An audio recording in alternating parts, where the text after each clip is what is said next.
Good morning, and understand that few of you have gone for placement. Anyway, I'll continue with the derivation. Told Sanjay that recording will be available, and I'll try to take probably 20-25 minutes only today. And those who have missed the class can always go through the recording. Another question, you can inform them, okay, whoever is absent. Okay, sir. Yeah.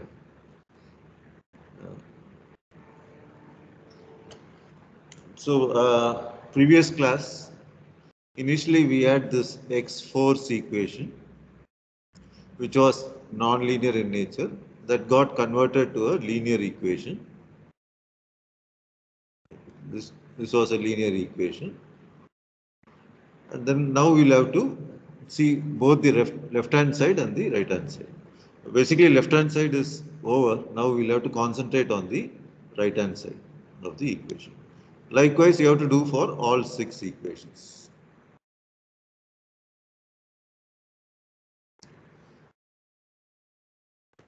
So I just zoomed it. Okay, we'll just consider the force equations. Moment equations are treatment is almost same. Okay, so there's no point repeating all 6 equations. Before that, if you look at the moment, the green box is the moment equations. Uh, Here we'll make an assumption that all this cross product moment of inertia is 0. Okay, Ix, Z, that sort of terms, okay, is 0.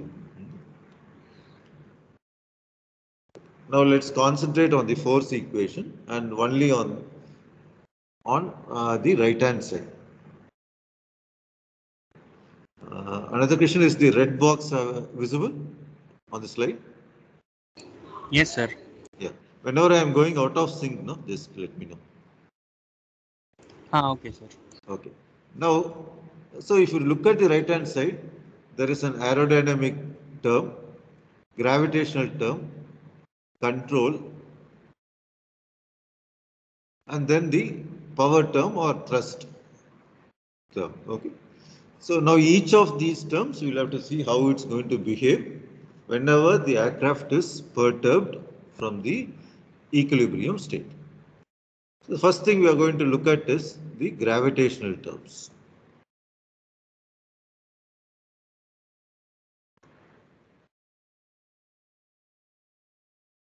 Okay. Now,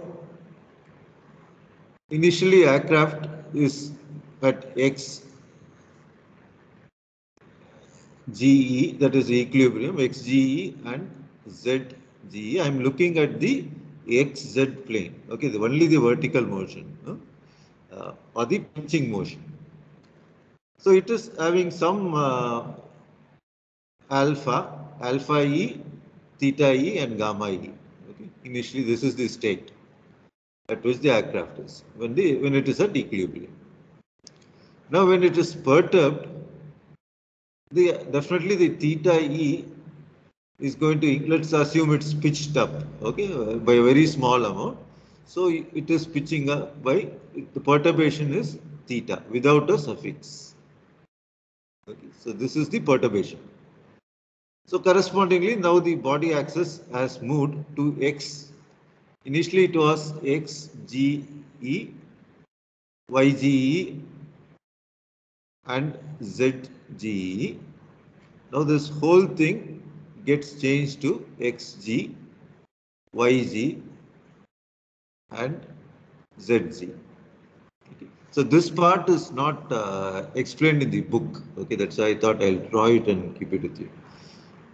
Now we want, our aim is to find out what is going to be this XG, YG and ZG. So this is what we are trying to find out. So we have this information already. I want this information. So how do I do it? We already seen in the Euler angles that we have a DCM, directional cosine matrix, which can convert this sort of, which will allow you to get this sort of transformation. And if you assume small angles, okay, theta, phi and psi to be very small, then you end up with a simpler matrix. So you multiply all this, you will get value for xg, yg and zg. This even without DCM also you can do it. Okay, just see how it is being projected. This is going to be the sine of it, and if you look at the x, it's going to be the cos of it. Okay, the z is, this vertical direction is sine, and the projection outfit is going to be cos. So, or you use the DCM and then you get this. So now we have sorted out this problem. Okay. Now we'll have to see other terms. Okay. This is again the Taylor series, what you have seen in your controls or maybe in some other courses. If I want f of x, I should know what is f of x naught for given x naught. Then if the input changes from x naught to x, I will be able to predict what is going to be f of x. Normal, plus it will have some few more terms, and generally we approximate it. Only thing you should know is this slope. Okay. This is normal Taylor series for a single variable. Similarly, this Taylor series can be extended for multivariables also. Uh, what we mean by x naught in for flight dynamics is the aircraft is at equilibrium. Okay, uh, this is what is meant by x naught. Okay. Then it perturbs. Then what happens to the dependent variables? That's what Taylor series is trying to predict, provided you know the slope. So now we are going to use the same method. So the previous slide we finished this gravitational terms. Now we have this aerodynamics terms. Now if you look at, so let's look at only the first equation and then to the first aerodynamic term, that is XA. So what is XA? Initially it is at some equilibrium, some value. Because the aircraft is being perturbed, then it's going to have all these derivatives. Okay. Same Taylor series. Okay. Now to write this sort of partial derivatives every time is going to be tedious. So we have a shorthand notation. So if you say dou x by dou u, you represent this as x with a dot at the top, xu. So this is the notation used in all European countries. Okay, Americans use a slightly different method, way of representing things. But for all design purposes, I think nowadays this is the standard. Okay. Okay, so these partial derivatives are called aerodynamic stability derivative. So this called stability derivative. So often people ask, why can't we see an aircraft and copy it, reverse engineer it? You can, okay, even you have a physical aircraft, fine. But the problem is the actual trade secret of any aircraft design lies in the stability and control derivatives. That's something which can never be measured physically. You will have to fly the aircraft, do a lot of flight testing. Probably you can get an estimate of it. Other things like say structure, you can always have some methodology by finding out what is the composition of the material composition of the structure. But whereas this is something which is always a closely guarded secret for the manufacturers. That's why it's very difficult to reverse engineer present generation aircrafts.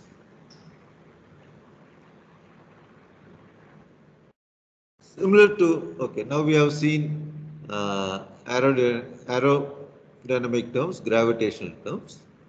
Then we have the control terms. So if you say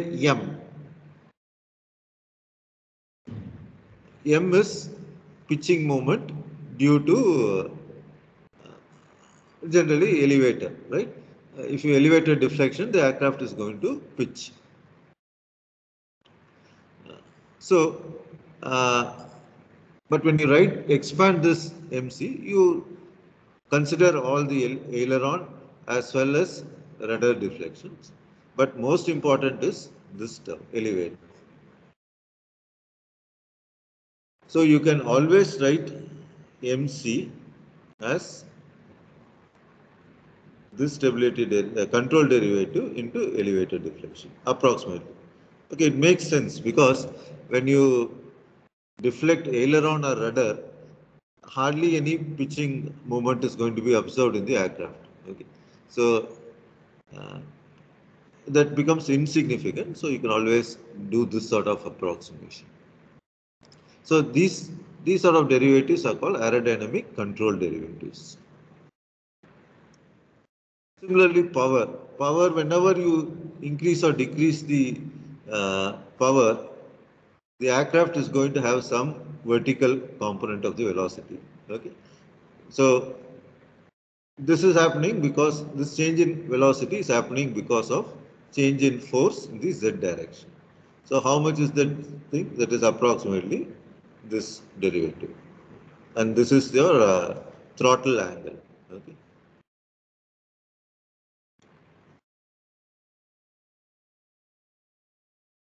So with this we know all these derivatives.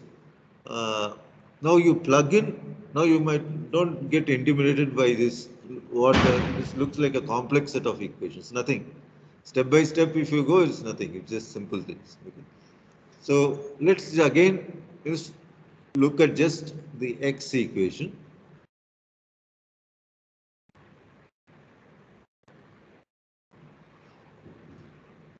You have this initial equilibrium value, whatever it is. Then you have all the stability derivatives up to this.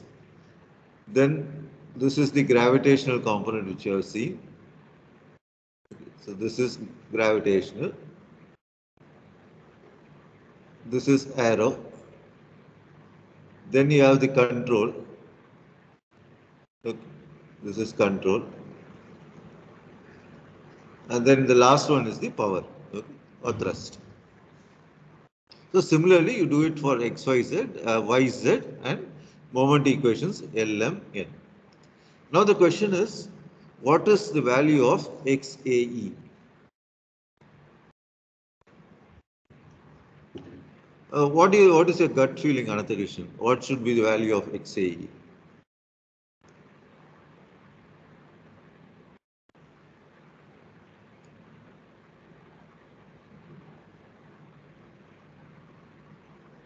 Another question, can you hear me? Yes, sir.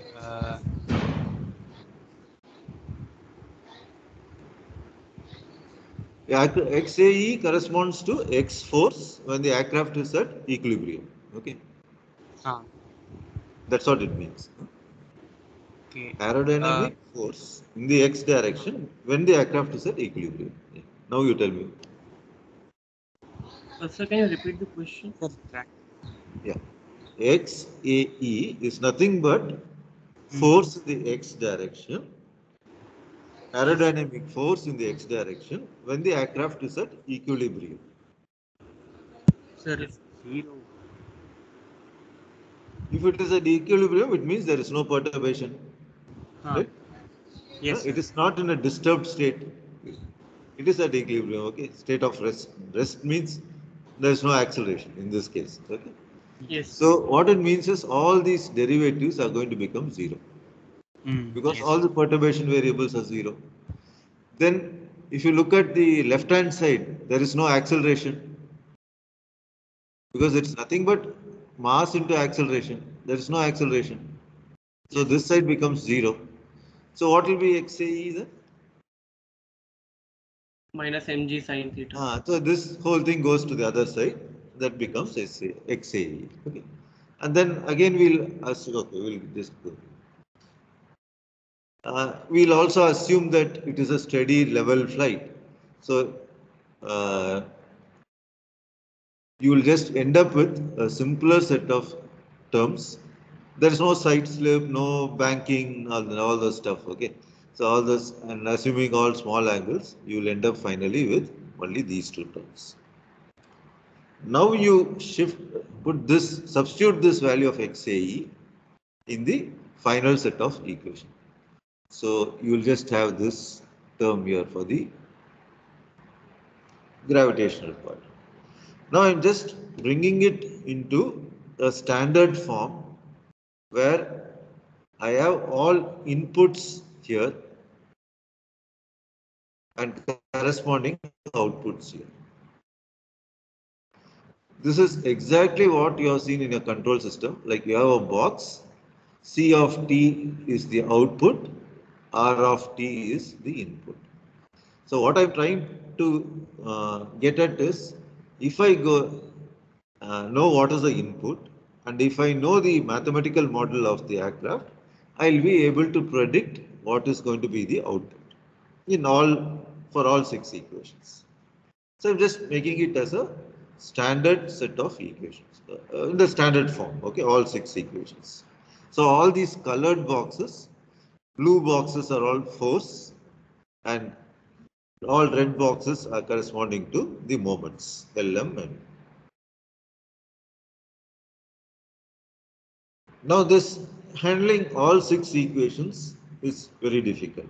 Okay, so we'll try to clearly differentiate between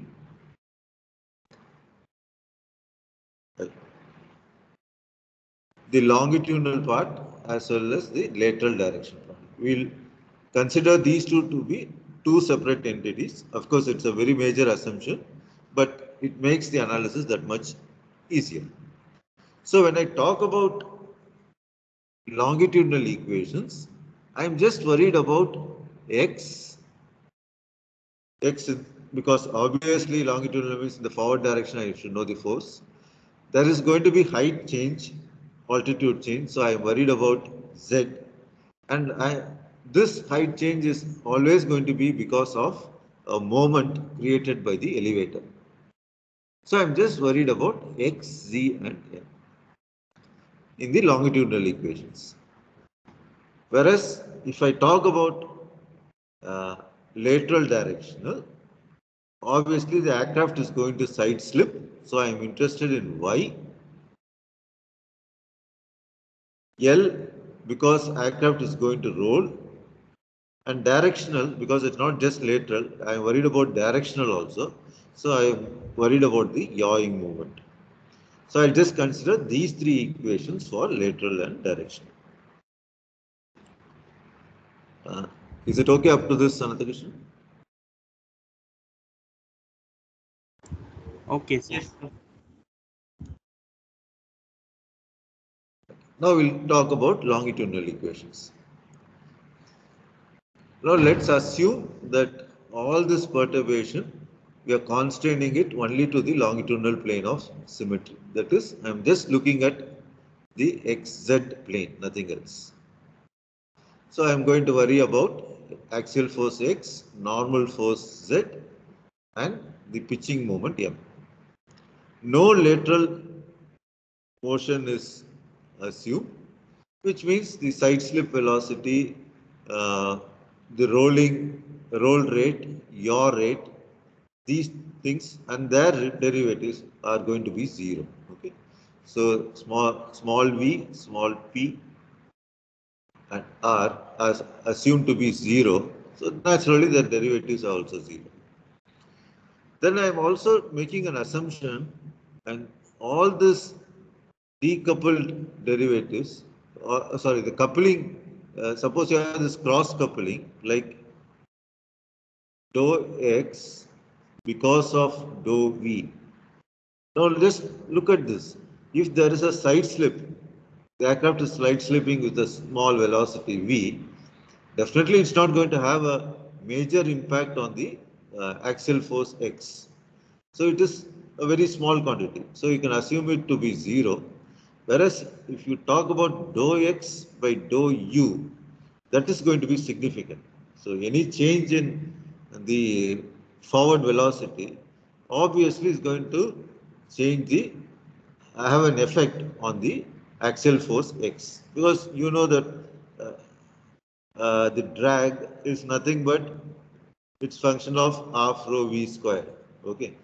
V, if you assume it capital V, you assume it to be U, then definitely this drag is going to change drastically.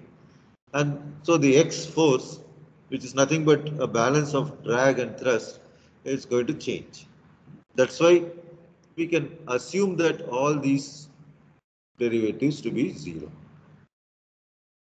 Similarly, when you talk about control derivatives, again, I'm not worried about aileron or rudder deflection for longitudinal, so I consider all these control derivatives to be zero.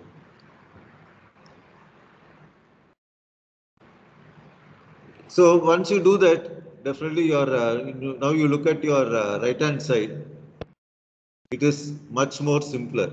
So it's dependent only on the elevator deflection and throttle.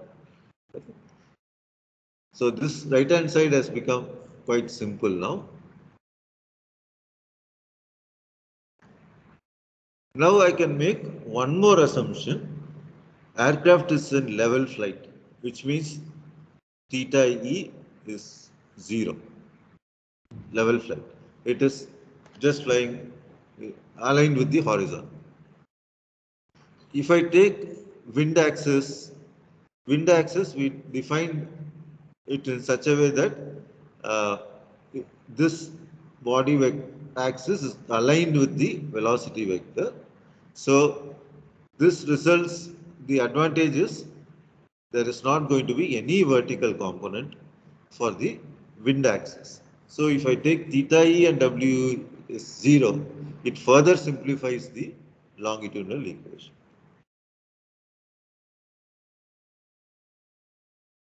Now, a similar treatment for uh, lateral directional. So I leave it as a self-study for you people. What sort of assumptions you make? Okay. Basically, it is UWQ and the derivatives which are zero, and then you get controls. You say that elevator and thrust has no effect. So the decoupled lateral directional equations, the right hand side again becomes much more simpler. So you're just worried about aileron deflection psi and rudder deflection zeta. This eta elevator term has gone, elevator and thrust terms have gone. And as I told you, for lateral directional, I am only worried about Y, L and N. The earlier one was X, Z and M.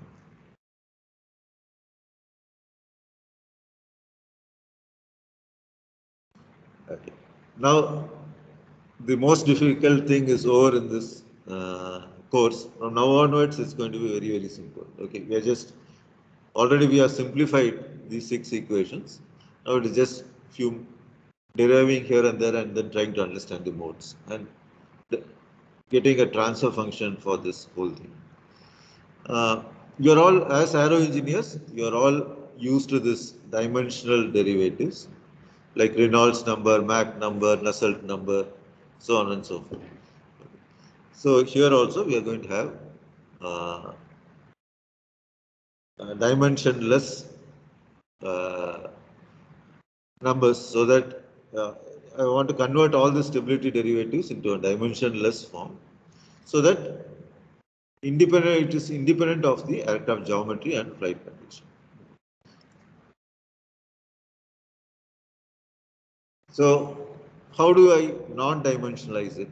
So if I have this XU, I have to divide it by half rho PS, and that is going to give the dimensionless form of the stability derivative. So all data books will be giving the derivatives in the form of dimensionless numbers, which is specified for a particular flight condition, because we are dividing it by some rho and some v. Rho is going to change with altitude, V is going to change for that particular velocity at which it's flying.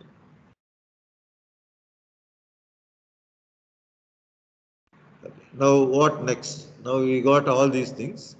Now all these stability derivatives and control derivatives, we'll have to do the derivation part of it. Just to lead you into what sort of expressions you can expect in the next few classes, like this derivative dou x by dou q is going to be, don't worry how I got it now, I will derive it subsequently. If you look at it closely, this is half rho v naught, which will depend on the flight condition. But what is important is it's going to depend on the tail plane area and the momentum. So I am relating this stability derivative to the geometry of the aircraft. So that is going to be the next step.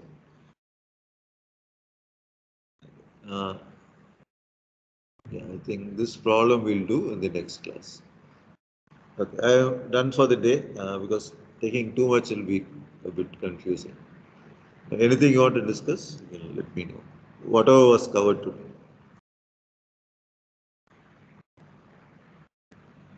And as I told you, you will have to submit as a whole thing as a written assignment once I complete all this derivations. Yes. And you can do it next week. Okay. In fact, even now, I think, yeah, you can submit it on Tuesday, another question. Handwritten, complete set of 6 equations.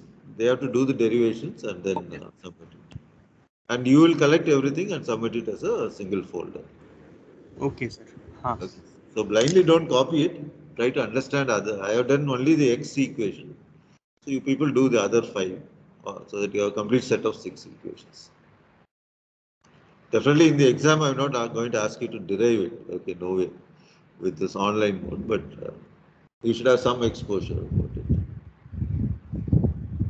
Okay, so another question. One is avionics lab. Kindly submit it. Yes, sir. I have informed them. Yeah. Copy to Rajesh sir and myself. Okay. We'll check the reports and let you know. Okay, and sir. This assignment, we can do it in the next class. Okay, sir. Okay, sir. So Sanjay, you didn't go for the placement? No, sir. Actually, they have extended the time window. Like we can take the test till 9 p.m. So. Okay then. All the best for your placement. Bye. Thank you, sir. Bye, sir. Thank you. Thank you, sir.